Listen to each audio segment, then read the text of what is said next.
Hi friends! vCards are electronic business cards that can be stored in your email.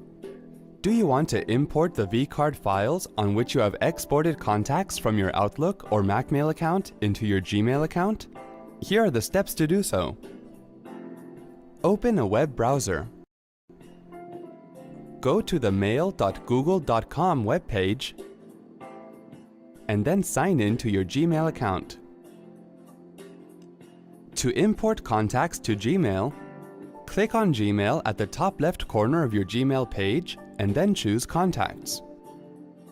Click on the More button above the contacts list and then select Import. Click the Choose File button, select the vCard file you'd like to upload and then click on the Open button. Click on Import. When it's done, Gmail will display the number of contacts imported. Wasn't that helpful? Thanks for watching.